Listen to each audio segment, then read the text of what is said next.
جدا کر دیا, کہا ایک کے گوشت کو دوسرے کے, اور دوسرے کے دوسرے کو تیسرے سے, اور تیسرے کو چوتھے سے, سارے گوشت کو ایک دوسرے سے خلط ملط کر دو, ملا دیا گیا. ایک کی بوٹیاں دوسرے میں, دوسرے کی تیسرے میں, تیسری کی چوتھی میں.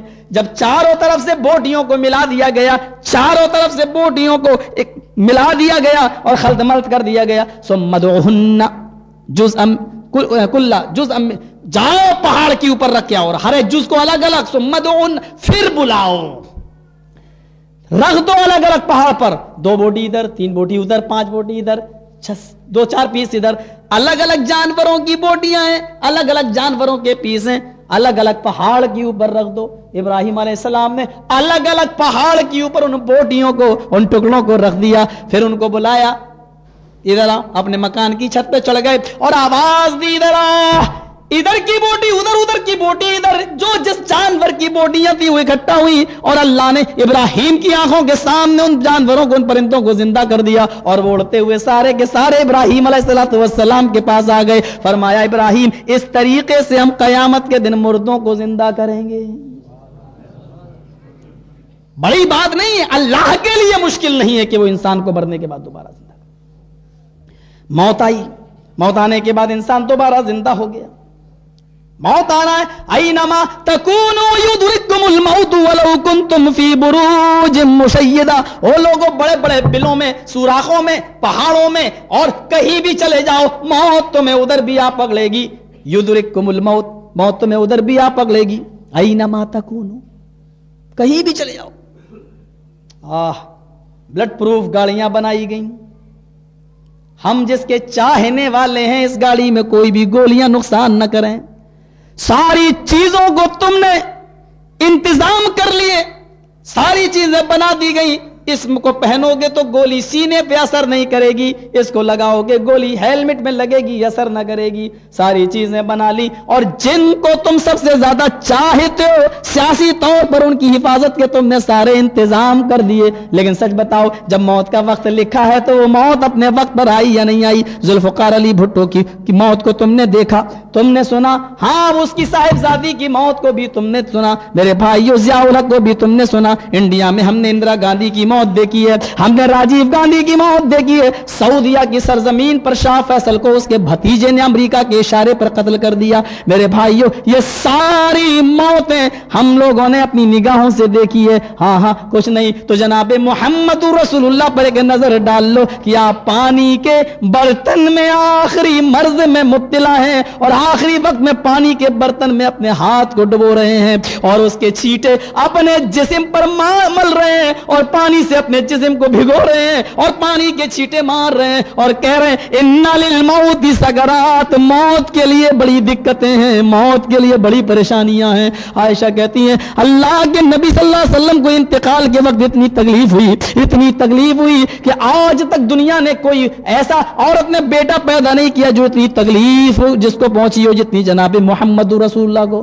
اس بات کا نتیجہ تھی اللہ جو تکلیف دینا ہے مجھے دے دے, لیکن میری امت پر عذاب نازل نہ کرنا. اللہ میری امت کے اوپر عذاب نازل نہ کرنا. اور آخری وقت ہے, پانی کے برتن میں ہاتھ ڈال رہے ہیں اور مل رہے ہیں, ملتے جا رہے ہیں, اور آخری وقت میں بھی اما عائشہ نے دیکھا کہ کان بند ہو, ہونٹ بند ہو رہے ہیں, لیکن ہونٹ ہل رہے ہیں, آواز بند ہو گئی ہے. اپنے کانوں کو لگایا تو کہا عائشہ نے ہاں میں کہہ دوں گی. لوگوں نے انتقال کے بعد پوچھا آخر کون سی بات ہے جو تم کہہ رہی تھی؟ کہہ دوں گی. کہا اللہ کے رسول کے ہونٹوں سے جب میں نے اپنے کانوں کو لگایا تو اللہ کے نبی فرما رہے تھے, اللہ کے نبی صلی اللہ علیہ وسلم کی زبان سے نکل رہا تھا اقیموا الصلاۃ وما ملکت ایمانکم. آخری وقت میں محمد رسول اللہ یہ وصیت کر کے جا رہا کہ لوگوں نماز قائم کرتے رہنا, اپنے غلاموں کا خیال رکھنا, نماز پڑھتے رہنا, اپنے غلاموں کا خیال رکھنا. اور جیسے ہی حضرت محمد رسول اللہ کی روح نکلی, اللہ کے نبی کی زبان سے جملہ نکلا اللہم بالرفیق الاعلی, اللہم بالرفیق الاعلی, اللہ میں تیرے دربار میں اور تو ہی میرا سب سے بہترین کارساز اور دوست ہے. یہ کہہ کر روح قبض سے عنصری سے پرواز کر گئی. پوری دنیا کو اپنی تعلیمات سے روشن کرنے والا سورج ہمیشہ کے لیے غروب ہو گیا. حضرت فاطمہ نے نبی اکرم کی انتقال کو دیکھا, سانس بند ہو گئی, سینے پہ ہاتھ رکھا, دھڑکن بند ہو گئی, تو وہ بھی اپنے آپ کو سنبھال نہ سکی, چیخ اٹھی وا کر بابا تو من جاب رب بندہ، ہائے میرے ابو، آپ کو آپ کے رب نے بلایا اور آپ نے بڑی جلدی اس کی دعوت کو قبول کر لیا. واہ گربا بتا من جنت الفردوسی ماوا، ہائے میرے ابو جان آپ اکیلے ہی مجھے چھوڑ کے جنت الفردوس میں کیوں چلے گئے؟ واہ گربا بتا الا جبریل ننا، ہائے ابو میں جبرائیل کو بلاتی ہوں اور آپ کے انتقال کی خبر ان کو بھی دے دیتی ہوں، شاید جبرائیل کو علم نہ ہو، فرشتوں کو علم نہیں، ہمارے ہاں کتے بلیوں کو بھی علم رہتا ہے. جب موت نے اس کو بھی، محمد رسول اللہ صلی اللہ علیہ وسلم کو بھی جب نہیں چھوڑا تو ہماری اور آپ کی حیثیت کیا ہے، ہمارے اور آپ کا مقامی کیا ہے؟ سوچو ان صحابہ کے کلیجوں سے پوچھو کہ انہوں نے محمد رسول اللہ کو دفن کن ہاتھوں سے کیا ہوگا، قبر میں اتارا کن ہاتھوں سے ہوگا، اور ان کے اوپر کیا بیت رہی ہوگی، اور ان کے اوپر کیا معاملہ ہوگا، اور کس طریقے سے انہوں نے نبی اکرم کو قبر میں اتارا ہوگا. میرے بھائیو، ابو بکر جیسا بہادر انسان نہ ہوتا تو محمد رسول اللہ صلی اللہ علیہ وسلم کو تو حضرت عمر فاروق دفن کرنے کی بھی اجازت نہیں دے رہے تھے. کہا نبی کا انتقال نہیں ہوا، اللہ سے ملنے گئے، وہ ضرور آئیں گے، لیکن ابو بکر نے ان کو سنبھالا. کہا نہیں، نبی کا انتقال ہو گیا، انک میت و انہم میتون، قرآن میں آیا کہ نبی آپ بھی مریں گے، دنیا والے بھی مریں گے، تو نبی کو بھی موت آئی. حضرت عمر نے کہی آیت قرآن میں، کہا ہاں، کہا مجھے معلوم نہیں، اپنے مسئلے سے رجوع کر لیا. کہا مجھے ایسا لگ رہا ہے جیسے قرآن کی آیت آج ہی نازل ہوئی ہو. موت بہرحال موت ہے، وہ کسی کو نہیں چھوڑتی. اب موت آئی اور موت کے بعد پھر ہمیں کو دوبارہ زندہ کیا گیا. اب دوبارہ زندہ کرنے کے بعد ہاں اب الگ الگ وَامْتَازُوا الْيَوْمَ أَيُّهَا الْمُجْرِمُونَ، آئے مجرموں آج الگ ہو جاؤ. مجرموں کو نیک لوگوں سے الگ کر دیا جائے گا. پھر کہا جائے گا مَا لَكُمْ لَا تَنَاصَرُونَ، دنیا میں بیٹا چوری کرتا تھا، تم تو جج تھے، اپنے بیٹے کی چوری کو اپنی سیاسی چالوں سے اس کو ثابت نہیں ہونے دیتے تھے، دنیا میں تو تم ایک دوسرے کو بچا لیا کرتے تھے. مَا لَكُمْ لَا تَنَاصَرُونَ، آج تم میں ایک دوسرے کی مدد کیوں نہیں کر رہا ہے؟ آؤ مدد کرو، کیوں نہیں کر رہا ہے؟ لمن الملک اليوم، بڑے بڑے بادشاہ ہر ملک کے وزیر اعظم اور وزیر اعلیٰ لائن سے کھڑے ہوں گے. اللہ کہے گا لمن الملک اليوم، آئے دنیا میں چودراہٹ قائم کرنے والوں، آئے دنیا میں بادشاہت کرنے والوں، آج کے دن کا بادشاہ کون ہے؟ آج کے دن کا مالک کون ہے؟ آج کے دن چودھری کون ہے؟ پھر جواب دے گا للہ الواحد القہار، کیا اللہ واحد اور قہار کے علاوہ کوئی دوسرا بھی ہے؟ معاملے یوتا بجہنم یومئذ لہا 70,000 زمام ما کل زمام 70,000 ملک یجرونہا. رواہ البخاری، بخاری کے الفاظ ہیں جہنم کو کھینچ کر لایا جائے گا. یوتا بجہنم یومئذ، جہنم کو کھینچ کر لایا جائے گا، لہا 70,000 زمام، اس کی 70,000 لگامیں ہوں گی. 70,000 لگامیں جہنم کے اندر. ما کل زمام 70,000 ملک یجرونہا، اور 70,000 لگاموں میں ایک لگام کو 70,000 فرشتے کھینچ رہے ہوں گے. ایک تو 70,000 لگامیں، اور دوسری یہ کہ پھر 70,000 لگاموں میں سے ہر ایک لگام کو 70,000 فرشتے کھینچ رہے ہوں گے. ان فرشتوں کی تعداد ذرا اندازہ لگائیے آپ، اور کتنے فرشتے ہوں گے جو اس کو کھینچ کر لائیں گے.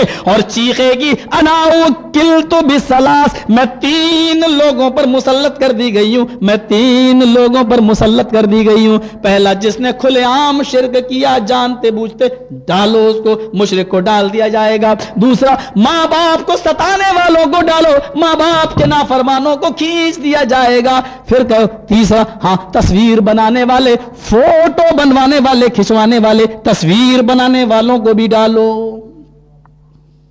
مراد ہے وہ شادیوں کی فوٹو ایلبم، ویڈیو کیسٹ، سیڈیاں. جی حال ہے شادیوں میں لڑکے کو صحرا باندھ دیا، دولہا بنا ہے، ہاتھ پھول لٹک رہے ہیں ہاتھی کا سونڈ جیسے، نظر لگ جائے گی. اس کا تو فوٹو ایسے ہی لیا جا رہا ہے، اور لڑکی کا فوٹو دلہن بنی بیٹھی ہے، لیکن تھوڑا چہرہ کھول لینا، اس کا چہرہ کھول کے فوٹو لیا جا رہا ہے. یہ عجیب حالات. یہ لوگ, یہی جہنم کہے کہ مجھے 3 لوگوں کے اوپر مسلط کر دیا گیا, کھینچ کے لایا جائے گا. وہ قلت بثلاث, 3 لوگوں پر مسلط کر دیا گیا. ان تمام واقعات سے آپ اندازہ تو لگا ہی رہے ہوں گے کتنا زبردست معاملہ ہوگا, کیسی ہلچل مچی ہوئی ہوگی, کیا صورتحال ہوگی. جہنم چیخ چیخ کر اعلان کرے گی مجھے, میرے اوپر 3 لوگ, میں 3 لوگوں پر مسلط کی گئی ہوں. 3 لوگ اس میں ڈال دیے جائیں گے. اور جہنم کا اندازہ تو آپ یہیں سے لگا سکتے ہیں. ایک آدمی, اللہ تعالی, جہنم چیخے گی, اللہ جہنمیوں سے بھر دے گا, پھر پوچھے گا حل من مزید, اور چاہیے, اور چاہیے, حل من مزید, اور بھی ہے, اللہ اور ڈال دے گا. کہے گی حل من مزید, ابھی بھوکی ہوں, اور ڈال دے گا. اللہ ڈالتا رہے گا, وہ کہتی رہے گی حل من مزید, یہاں تک کہ جب تک اللہ اپنا پیر نہ ڈالے. پیر ڈالے گا اللہ, تب کہے گی جہنم بس بس, اب مجھے ضرورت نہیں ہے. جہنم کی بھوک کا اندازہ لگاؤ, جہنم کی جاسوس تپش کا اندازہ لگاؤ کہ کیا حال ہوگا. میرے پیارے ساتھیوں, یہیں سے آپ اندازہ لگا سکتے ہیں. اللہ کے نبی صلی اللہ علیہ وسلم فرماتے ان احون اہل النار, اسلامی کیسٹ کا مرکز سلفی کیسٹ سینٹر, منظور کالونی, گجر چوک, کراچی. عذاب یوم القیامت لرجل یوزع فی اخمص قدمیہ جمرتان یغلی منہما دماغہ. جہنم کے اندر سب سے ہلکا عذاب اس شخص کو دیا جائے گا جس کے پیروں میں آگ کے 2 جوتے ہوں گے. اور ایک حدیث میں جمرتان, جمرتون کا ترجمہ آگ کا انگارہ کیا گیا ہے, یعنی صرف آگ کی 2 چنگاریاں اس کے پیر کے نیچے ہوں گے. ہمارے بعض محدثین لکھتے ہیں کہ اس سے مراد ابو طالب ہے, لیکن نہیں, کچھ لوگ کہتے ہیں کہ ابو طالب, کافروں میں سب سے ہلکا عذاب ابو طالب کو دیا جائے گا, اور مومنوں میں ان کو آگ کے 2 جوتے پہنائے جائیں گے, لیکن مومنوں میں سب سے ہلکا عذاب اس مومن کو دیا جائے گا, اس مسلمان کو دیا جائے گا جو سب سے بڑا گناہگار ہوگا, جو سب سے کم گناہگار ہوگا اور جس پر جہنم واجب ہو رہی ہوگی. اس آدمی کو جہنم میں آگ کی 2 چنگاریاں اس کے پیر میں رکھی جائیں گی, پیر کے نیچے. کہتے ہیں کہ اس مسلمان کو پیر میں جس نے سب سے کم گناہ کیے ہوں گے دنیا کے اندر, لیکن جہنم جس جانا ضروری ہوگا, اس کے پیر کے تلوے کے نیچے 2 چنگاریاں رکھی جائیں گی. یغلی منہما دماغہ, ان دونوں چنگاریوں سے اس کا دماغ ہانڈی کی طرح کھول رہا ہوگا, جیسے گوشت پک رہا ہو, ہانڈی کی طرح اس کا دماغ کھول رہا ہوگا. یرا ان احدن اشد منہ عذابا وانہم لہونہم, اور وہ جہنم میں یہ سمجھ رہا ہوگا کہ مجھ سے زیادہ سخت عذاب کسی کو نہیں ہو رہا ہے, حالانکہ وہ سب سے ہلکے عذاب کے اندر ہوگا. وانہم لہونہم عذابا, وہ عذاب کے اعتبار سے ان میں سب سے ہلکا ہوگا, یہ سب سے ہلکا عذاب ہے. قرآن میں وہ لفظ آیا ہے لابسین فیہا احقابا لا یذوقون فیہا بردا ولا شرابا. لابسین فیہا احقابا, وہ اس کے اندر حقبوں رہیں گے. حقب کی جمع ہے احقاب, اور ایک حقب کتنے کا ہوتا ہے؟ سب سے کم گناہ جس نے کیا ہوگا اور جس پر جہنم واجب ہو رہی ہوگی اور اس کو جہنم میں ڈالا جائے گا, تو سب سے کم ایک حقب تو رہنا ہی پڑے گا اس کے اندر. پوچھا اللہ کے نبی حقب کس کو کہتے ہیں؟ اللہ کے نبی فرماتے ہیں 70 سال کا. 70 سال, 1 سال 12 مہینے کا, 1 مہینہ 30 دن کا, اور 1 دن یہ ایسا نہیں جیسا تم جوڑ رہے ہو تمہارے دنیا کے حساب سے. فرمایا تمہارے دنیاوی دنوں کے حساب سے 1000 دنوں کا 1 دن, تمہارے دنیاوی دنوں کے حساب سے 1000 دن کا 1 دن, پھر جوڑو 365 دن کا سال مان لو, 365 یعنی 3 سال کا 1 دن ہو رہا ہے. پھر 70 سال, جب 1 دن 3 سال کا ہے تو 1 ہفتہ کتنے سال کا ہوگا, 1 مہینہ کتنے سال کا ہوگا, پھر 1 سال کتنے سال کی ہوگی, اور ایسے 70 ہر سال یہ اس کا عذاب ہوگا جس نے دنیا میں سب سے کم گناہ کیے ہوں گے، ایک حق میں اس کو بھی جہنم میں رہنا پڑے گا۔ میرے پیارے ساتھیوں، یہاں سے آپ اندازہ لگا سکتے ہیں کیا ہے۔ اللہ کے نبی صلی اللہ علیہ وسلم فرماتے ما یرا ان احدا اشد منه عذابا، وہ آدمی سمجھ رہا ہوگا کہ مجھ سے زیادہ سخت عذاب کسی کو نہیں دیا جا رہا، حالانکہ وہ سب سے ہلکے عذاب کے اندر ہوگا۔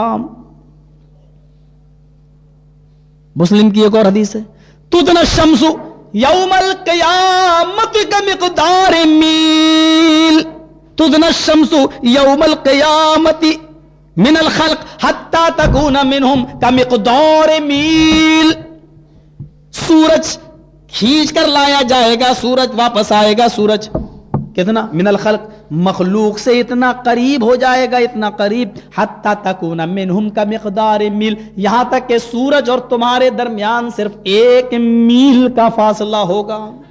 9,30,00,000 میل اور 99.5% اس کی گرمی اوزون لیئر روک رہا ہے۔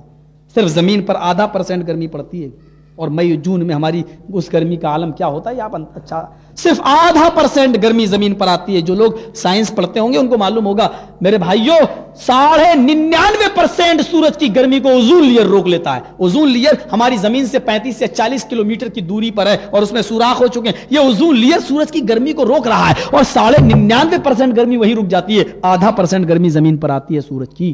1,40,00,000 ڈگری سینٹی گریڈ گرمی سورج کے اندر، یہ گرمی جب زمین پر پڑتی ہے صرف 0.5%، تو ہم گنجی و بنیان تک اتارنے پر مجبور ہو جاتے ہیں۔ اور جب 1 میل کا فاصلہ ہوگا، 1 میل کا، اور زمین تانبے کی ہوگی، مٹی پر پسینہ گرے تو مٹی جذب کر لیتی ہے، زمین تانبے کی ہوگی، پیروں میں چپل نہیں ہوگی، 1 میل کے فاصلے پر سورج، 1,40,00,000 ڈگری سینٹی گریڈ گرمی سورج کی زمین پر پڑ رہی ہوگی۔ اب اندازہ لگاؤ کہ انسان پسینے میں کیسا شرابور ہوگا اور ڈوبا ہوا ہوگا، کوئی ٹخنے کے برابر، کوئی گھٹنے کے برابر، کوئی کمر کے برابر، اور کوئی کاندھے کے برابر، اور کوئی اسی میں غوطہ زن ہوگا، اور کچھ کہہ رہے ہوں گے اللہ اس سے تو بہتر ہے کہ تو مجھے جہنم میں ڈال دے۔ اور پھر راوی کیا لکھتا ہے، مسلم کے الفاظ ہیں، یہ تو 1 میل کے فاصلے پر سورج ہوگا۔ قال سلیم ابن عامر الراوی واللہ ما ادری ما یعنی بالمیل امسافت الارض ام المیل الذی تکتحل به العین۔ میل سے کیا مراد ہے؟ میل عربی زبان میں سرمے کی سلائی کو بھی بولتے ہیں، سرمے دانی کی سلائی جو ہوتی ہے جس سے آنکھ میں سرما لگایا جاتا ہے، وہ جو آنکھ میں لگایا جاتا ہے اس سلائی کو بھی عربی میں میل بولتے ہیں، میل بولتے ہیں اس کو بھی۔ اس حدیث کے جو راوی ہیں سلیم ابن عامر، جو اس حدیث کے راوی ہیں مسلم کے، وہ فرماتے ہیں واللہ لا ادری، اللہ کی قسم مجھے نہیں معلوم کہ میل سے کیا مراد ہے، واللہ لا ادری ما یعنی بالمیل، اللہ کی قسم مجھے نہیں معلوم کہ میل سے مراد کیا ہے، امسافت الارض ام المیل الذی تکتحل به الارض، مجھے نہیں معلوم کہ میل سے مراد 1 میل یہ زمین کی مسافت اللہ کے نبی نے بتائی، یا صرف سرمے دانی کی سلائی کے برابر سورج ہمارے کھوپڑی کے اوپر ہوگا، یہ بتائی، مجھے نہیں معلوم کہ میل سے کیا مراد ہے۔ کتنا محتاط ہوتے تھے حدیث کو بیان کرنے میں کہ مجھے نہیں معلوم۔ یہاں تو مولویوں سے پوچھو، محرم کا مہینہ چل رہا ہے تعزیہ کیوں نکالتے ہیں؟ حضرت حسین شہید ہوئے تھے تو کیا ہوا؟ 14 صحابہ جنگ بدر میں شہید ہوئے تھے، اللہ کے نبی نے کسی کا نکالا؟ جنگ احد میں 70 صحابہ شہید ہوئے تھے، نبی نے کسی کا نکالا؟ تم اپنی طرف سے جو چاہو کہتے رہو۔ راوی کتنا محتاط ہوتا تھا، اس کو شک ہوا، کہا مجھے نہیں معلوم کہ میل سے مراد کیا۔ وہ کہہ سکتا تھا ارے ہو سکتا ہے زمین کی مسافت ہی مراد لی ہو، نہیں مراد نہیں۔ جب ان سے پوچھا کہ بھائی میل تو سرمے دانی کی سلائی کو بھی کہتے کیا مراد ہے، کہنے لگے واللہ لا ادری ما یعنی ما ادری ما یعنی بالمیل، اللہ کی قسم مجھے نہیں معلوم کہ میل سے کیا مراد ہے۔ اس حدیث کو آپ اپنے سامنے رکھیے اور دیکھیے اور اندازہ لگائیے۔ اللہ کے نبی فرماتے ہیں انی ارا ما لا ترون و انی اسمع ما لا تسمعون، جو چیزیں جہنم کے اندر میں دیکھ کے آیا ہوں ان کو تم نے نہیں دیکھا، و انی اسمع ما لا تسمعون، اور جو چیزیں میں جہنم میں جو چیخ و پکار سن کے آیا ہوں وہ تم نے نہیں سنی، میں نے جو منظر دیکھا وہ تم نے نہیں دیکھا۔ السماء وحق لها ان تئت، آسمان چرمرا رہا ہے. کوئی وزنی آدمی جب چارپائی پر بیٹھ جائے تو وہ چرمراتی ہے، چر چر بولتی ہے. کہا اللہ کے نبی نے اتت السماء، آسمان بھی چرمرا رہا ہے. آسمان کے چرمرانے کی آوازیں آ رہی ہیں، قریب ہے کہ وہ ٹوٹ جائے. وحق لها ان تئت، اور اس کے لیے زیادہ بہتر ہے، زیادہ مناسب ہے کہ وہ چرمرائے.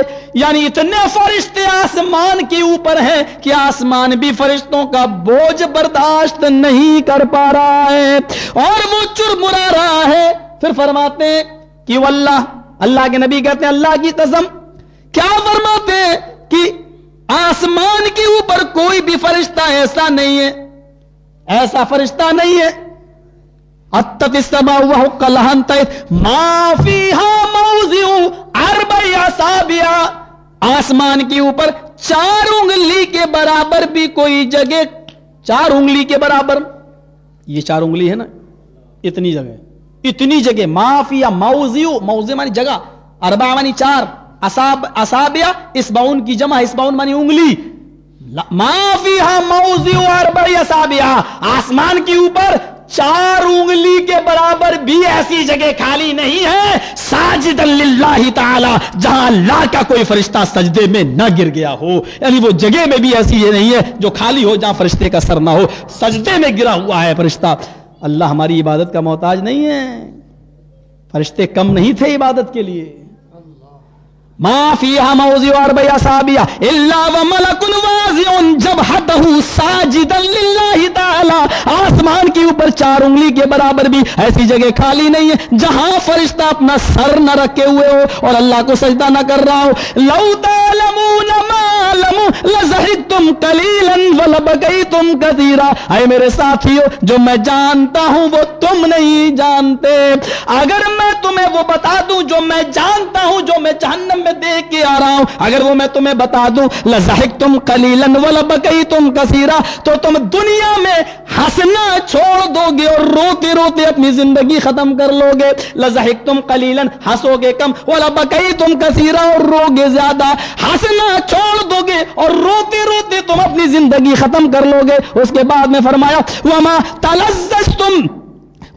تلذذتم بالنساء على الفرش، دنیا میں سب سے زیادہ تم لطف اندوز اپنی بیوی سے ہوتے ہو، دنیا میں سب سے زیادہ تم فائدہ اپنی بیوی سے حاصل کرتے ہو. لیکن اگر میں تمہیں وہ باتیں بتا دوں جو میں جانتا ہوں تو تم اپنی بیویوں سے تلذذ بھی یعنی لذت بھی حاصل نہ کرو گے، اپنی بیویوں کو چھوڑ دو گے.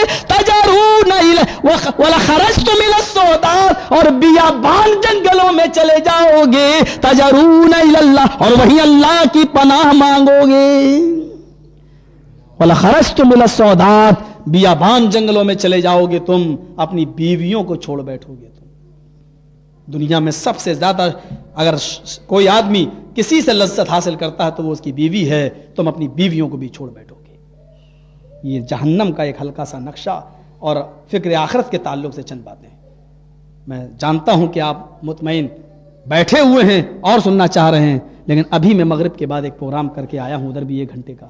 وہ کون سی جگہ ہے آپ کی، شیریں جناح، اس جگہ پہ پروگرام کیا. پھر آپ کے یہاں پر بھی 1-1.5 گھنٹہ میں نے کچھ خطاب کیا. میرے بھائیو، فکر آخرت کے تعلق سے اتنا ہی کافی ہے. بس اللہ سے یہ دعا کیجئے کہ الہ العالمین تو ہم جمیع مسلمانوں کے دلوں میں فکر آخرت کا خوف بٹھا دے اور آخرت کے لیے ہمیں تیاری کرنے کی توفیق عطا فرما، اور مرنے کے بعد انسان دوبارہ زندہ ہو تو ہماری اس زندگی کو تو کامیاب فرما، اور ہم سب جو جنت کی امیدیں لیے بیٹھے اللہ ہم سب کو تو جنت کے اندر داخل فرما. میرے بھائیو، اسی باتوں پر میں اکتفا کرتا ہوں. ہمارے مدرسے کے تعلق سے آپ نے اعلان سن لیا ہے، کوئی زور و زبردستی نہیں ہے. میں نے سوچا جب یہاں ہوں، جو کام مجھے انڈیا میں کرنا ہے تو ادھر بھی اگر آپ لوگوں کے ذریعے ہو جاتا ہے تو کوئی ایسی بات نہیں ہے. اگر آپ کر سکتے ہیں تو کر دیں، میری طرف سے کوئی زور زبردستی نہیں ہے. بس ہوں تو بس کام ہو جانا چاہیے، کیونکہ میرے اوپر ذمہ داری ڈال دی گئی ہے یوپی میں. اللہ تعالیٰ سے دعا ہے کہ بار الہ تو ہماری خطاؤں کو معاف فرما، اور جو اس میں حصہ لے رہا اللہ اس کو تو ان کی نیکیوں کو قبول فرما لے اور ان کو پورا پورا بدلہ عطا فرما. وما علینا الا البلاغ المبین، وآخر دعوانا ان الحمدللہ رب العالمین. یہ احسن سلفی صاحب کی جو کیسٹیں ہیں، جو ہماری ساری تقریریں جو کراچی میں ہو چکی ہیں ان کی کیسٹیں ہیں، باہر لگی ہوئی ہیں. جو آدمی لینا چاہیں، جو صاحب لینا چاہیں وہ لے سکتے ہیں. اب کل کا پروگرام تو میرا شاید کہیں نہیں ہے، پرسوں کہاں ہے اس کا اعلان کر دیا جائے گا. پرسوں کوئی جاننے والے آئیں، مجھے خود نہیں معلوم، شیڈول میرے پاس نہیں.